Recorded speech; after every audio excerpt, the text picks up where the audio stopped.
ان میں سے ایک سال کسی عذر کی وجہ سے جناب نبی کریم صلی اللہ علیہ وسلم نے اعتکاف نہیں کروایا، تو اگلے سال 20 دنوں کا اعتکاف ہوا ہے۔ اور ان میں ایک سال ایسا بھی گزرا کہ پورے 30 دن جناب نبی کریم صلی اللہ علیہ وسلم نے اعتکاف کروایا۔ اس میں بہت ساری عبادات جمع ہو جاتی ہیں۔ قرآن غرض یہ ہے کہ جب آپ صلی اللہ علیہ وسلم دنیا سے تشریف لیں گے تو ہماری جو مائیں ہیں جناب نبی کریم صلی اللہ علیہ وسلم کی ازواج مطہرات، وہ اپنے گھروں میں اعتکاف کرتی ہیں۔ اور عورت کے اعتکاف کے پر فرمایا کہ گھر کے اس حصے میں کہ جو ان کے گھر کی مسجد ہے اس میں وہ اعتکاف کریں، اور اگر کوئی گھر کی مسجد نہیں بنائی تو پھر گھر کی کوئی مسجد بنا لیں اور اس میں اعتکاف کریں۔ عام طور پہ ہمارے یہاں کے مرد بہت سارے ماحول میں جاتے ہیں، جمعہ، عیدیں، کہیں اور واز نصیحت، کہیں چلتے پھرتے دین کی بات سنتے ہیں، تو اس وجہ سے بہت ساری باتیں معلوم ہوتی ہیں، عمل میں نہیں ہوتی ہیں۔ بہت ساری باتیں جب نئی بھی پتہ چلتی ہیں تو بندہ عمل سے وہ جگہ سن کے تھوڑا قاصر رہتا ہے۔ لیکن عورتوں کا دل اللہ نے ایسا رکھا ہے کہ وہ جلد متاثر ہوتی ہیں، دین کی بات ہو یا بے دینی کی بات ہو، عورتیں اس کو جلد قبول کرتی ہیں۔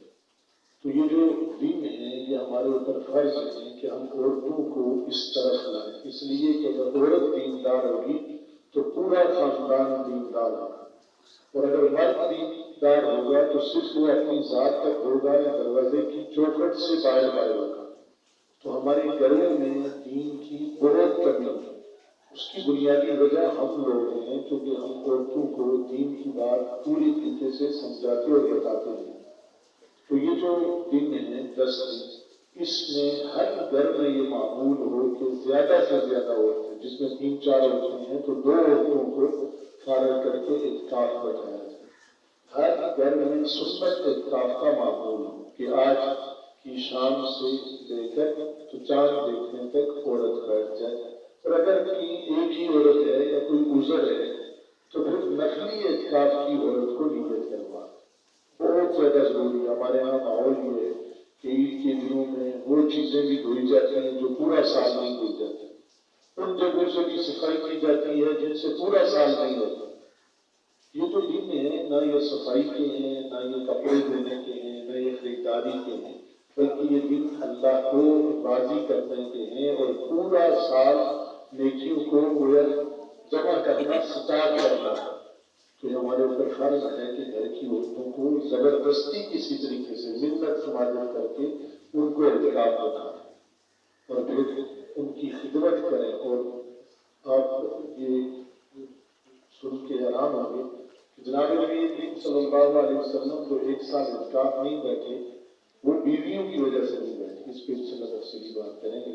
لیکن بہرحال ہمارے اوپر فرض ہے، ذمہ داری ہے کہ ہم گھر کی عورتوں کو اعتکاف کے مسائل سمجھیں۔ اور آخری درجہ یہ ہے کہ اگر کوئی گھر میں بہت جگہ مسئلہ ہے تو گھر کی ایک جگہ متعین کر کے عورت گھر کے کام کاج کرنے کے بعد جو فارغ اوقات ہے وہ وہاں بیٹھ جائے، اس نیت سے کہ میں وہاں بیٹھوں گی اور وقت گزاروں گی، تو وہ بھی اعتکاف میں شمار ہوگا انشاءاللہ۔ اللہ پاک مجھے اور آپ کو عمل کی توفیق عطا فرمائے۔ آخر دعوانا الحمدللہ۔ والصلاة والسلام على أشرف الأنبياء والمرسلين محمد وعلى آله وأصحابه أجمعين. لا إله إلا الله الحليم الكريم، سبحان الله رب العرش العظيم، الحمد لله رب العالمين. نسألك موجبات رحمتك وعزائم مغفرتك والغنيمة من كل بر والسلامة من كل إثم. اللهم ربنا لا تدع لنا ذنبا إلا غفرته، ولا هما إلا فرجته، ولا دينا إلا قضيته، ولا مريضا إلا شفيته، ولا حاجة هي لك رضا إلا قضيتها يا أرحم الراحمين. اللهم صل على سيدنا ومولانا محمد وبارك وسلم. أستغفر الله العظيم الذي لا إله إلا هو الحي القيوم وأتوب إليه. أستغفر الله العظيم الذي لا إله إلا هو الحي القيوم وأتوب إليه. رب العالمین والی نماز کو ساری کو سورہ یاسین کی تلاوت کو اپنی بارگاہ میں قبول فرما۔ آمین۔ اللہ اس طرح کی ساری نمازوں کو شرف قبولیت عطا فرما. آمین جو ہم سے رہ گئی ہیں یا اللہ ان کو ادا کرنے کی قضا کرنے کی توفیق عطا فرما. آمین الہ العالمین جتنے حضرات مسجد آئے ہیں سب کے آنے کو قبول فرما. یا اللہ جو نہیں آ سکے سب کو آنا نصیب فرما. سب کے دلوں کو مسجد کی طرف پھیر دے. الہ العالمین سب کو اس رمضان کو یا اللہ تبدیلی کا ذریعہ بنا. یا اللہ 2 عشرے ہم سے گزر چکے، دوسرے عشرے کا آخری دن ہے یا اللہ اس میں ہماری مغفرت فرما دے. یا اللہ اس میں ہماری کامل مغفرت فرما دے. ہمارے والدین، اساتذہ، دوست، احباب، جملہ نمازیوں کی مغفرت فرما دے. الہ العالمین یا اللہ جو تیسرا عشرہ آنے والا ہے خیر عافیت کے ساتھ ہمیں اس میں داخل فرما. سب کو اعتکاف کی یا اللہ توفیق نصیب فرما. مردوں، عورتوں، بچوں، بوڑھوں سب کو یا اللہ اعتکاف نصیب فرما. سب کو لیلۃ القدر نصیب فرما. یا اللہ سب کو لیلۃ القدر نصیب فرما. یا اللہ سب کو لیلۃ القدر نصیب فرما. الہ العالمین بیماروں کو شفا عطا فرما. پریشان حالوں کی پریشانیاں دور فرما. آزمائش والوں کی آزمائشوں کو ختم فرما. بے اولادوں کو نیک صالح اولاد عطا فرما. صاحب اولاد جو ہیں ان کی اولادوں کو نیک بنا. آنکھوں کی ٹھنڈک بنا. ہدایت والا بنا. یا اللہ ہدایت والا بنا. یا اللہ سب کو حلال روزی نصیب فرما. یا اللہ عزت اور وسعت والی روزی نصیب فرما. عافیت والی زندگی نصیب فرما. یا اللہ ہر آزمائش سے سب کی حفاظت فرما. الہ العالمین ملک پاکستان کی حفاظت فرما. یا اللہ جہاں کہیں مسلمان مظلوم ہیں سب کی مدد و نصرت فرما. یا اللہ کفار کو یا اللہ طے و تیغ فرما. یا اللہ ان کی تدبیروں کو یا اللہ رد فرما. انہیں کے اوپر لوٹا دے. یا اللہ مسلمانوں کو ہدایت نصیب فرما. اتفاق اتحاد نصیب فرما.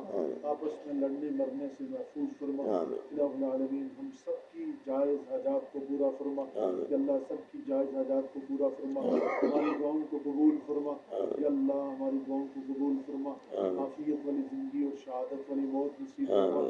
دنیا میں بھی بلائیاں نصیب فرما. موت کے بعد اور موت میں بھی بلائی نصیب فرما.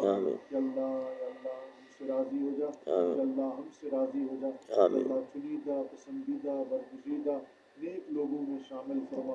یا اللہ شیطان اور نفس کے شر سے محفوظ فرما. ہر بے حیائی اور بری بات سے حفاظت فرما. اللہم ربنا تقبل منا انک انت السمیع العلیم وتب علینا انک انت التواب الرحیم. صلی اللہ تعالی علی خیر خلقہ محمد وعلی آلہ واصحابہ اجمعین برحمتک یا